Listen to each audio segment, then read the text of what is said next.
Alright, let's do a little pre-shooting analysis of this thing. No mag.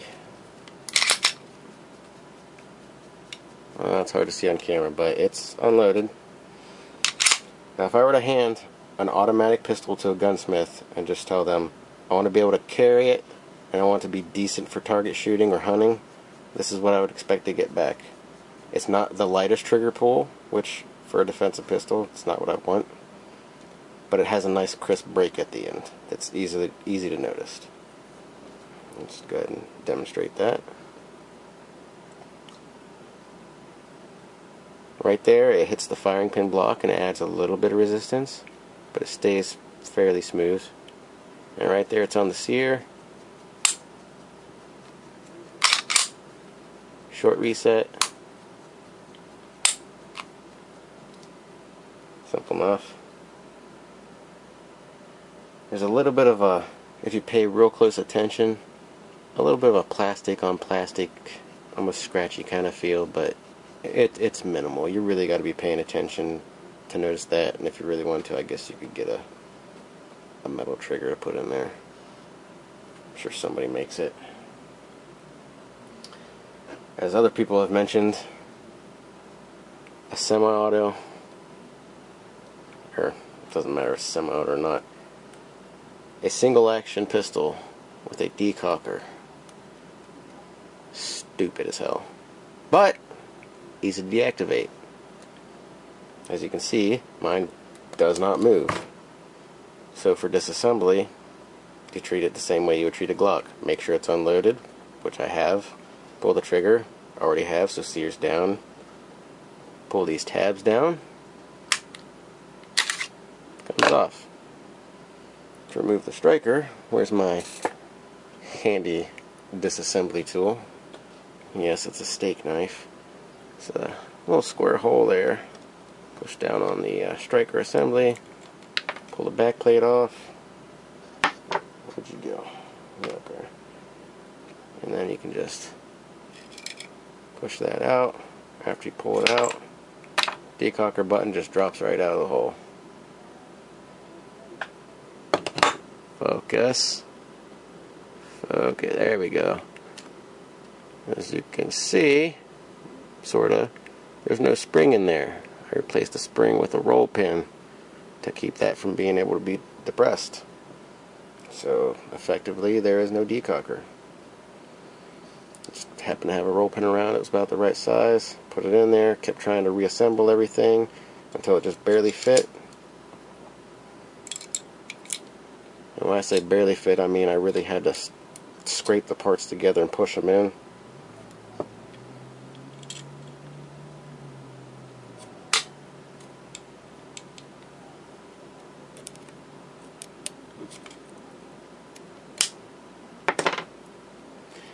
And then I just took the handle of my disassembly tool here and just whacked the shit out of it a handful of times to flatten out some sharp edges. And there's the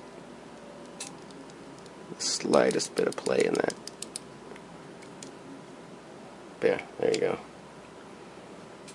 So that's nice and simple to get rid of if you just absolutely hate that on a single action pistol, which I wouldn't blame you.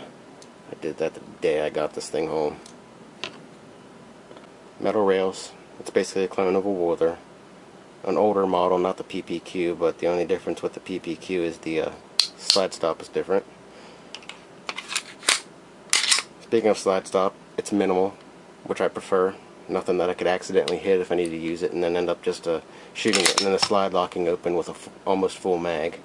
Don't want that. The loaded chamber indicator isn't something I really care for, but I've kind of liked having it there. If you're like me and you like to double check that you locked your door before you leave, or double check that you've loaded your pistol before you leave carrying it, well, I'm able to just barely reach inside of the holster and feel that this is bumped out. There's a red dot on the side. I'm not sure how well that's picking up on camera though. One problem I've had, I haven't been able to get it to do it a lot, but I've gone to put a full mag in, slammed it in. Well, I didn't have that happen, but I've had it puke out the first round out of the ejection port.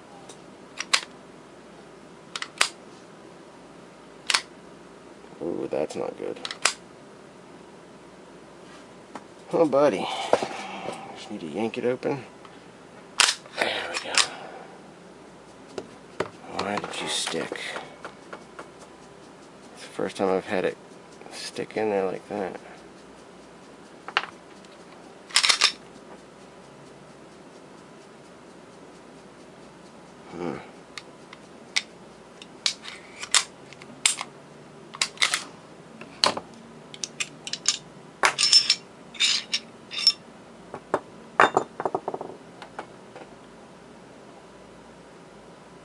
I don't see any obvious problems.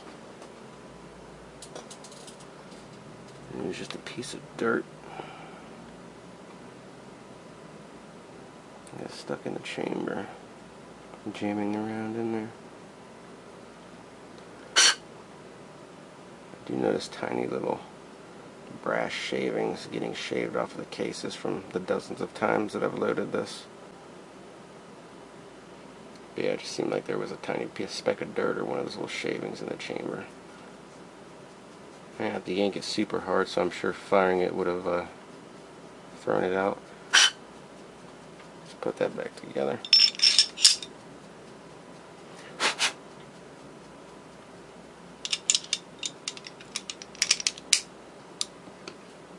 Again, just like going with a Glock, basically.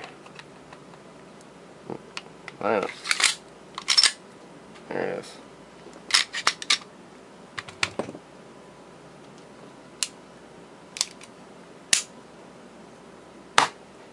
Where was I?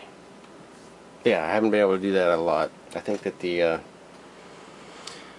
can see on the magazine there's a little notch in the back of the feed lip there, right by the rim of the case.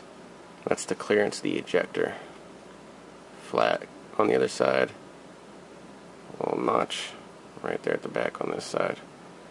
The ejector sits low enough that it barely pushes the back of the round down.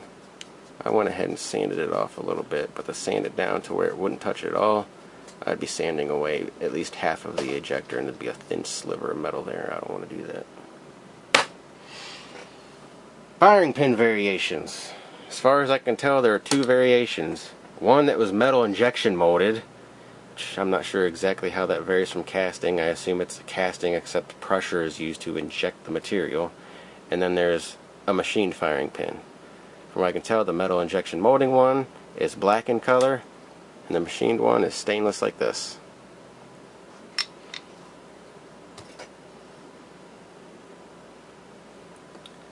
I don't know if all of them come as well as mine. I guess I should leave the barrel out for this part. Could have swore when I looked at this thing at the store, the focus. You bastard. Focus. Nicely polished feed ramp. The chamber is pretty similar. I don't know if they did that at Fin, Feather, and Fur where I bought the thing. Either way, it looks nice. It's not just about looking nice, of course, it's about reliability. I did notice when I first got it, back of the mag well, well, you can't see it now because I cleaned it up, but there was a little bit of over molding, little sliver of plastic sitting there, and the same thing on the slide rails.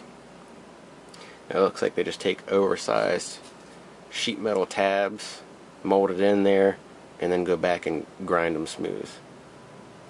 The slide to frame fitting on this, pretty nice for not being a custom gun. Like you can hear it, but there's not a lot to see.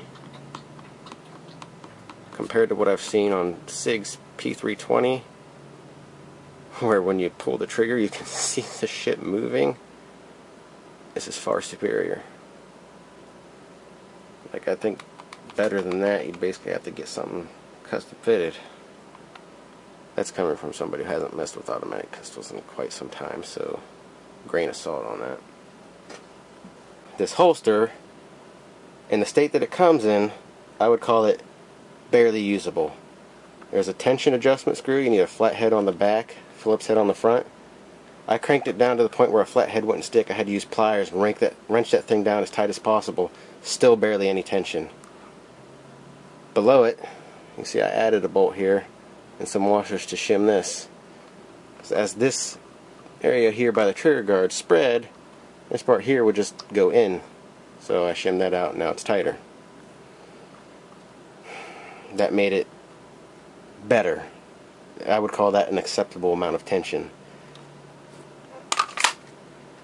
The holster is made by the company that makes the gun, or at least sourced from somebody else and then they put their own name on it. Doesn't completely cover the trigger guard. Why? How fucking difficult is that? I see so many holsters like $30, $40, $50. It's a couple thin pieces of plastic with some clips and some basic ass screws. And you want to charge $50 for something half-assed like that? At least this one's included.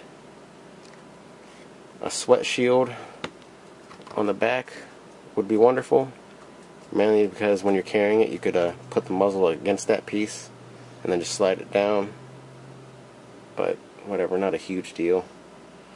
I doubt the mag release is easily going to get pressed if you're carrying like appendix or something, but I'd prefer it covered, not a big deal. But yeah, the trigger guard, it should be covered better.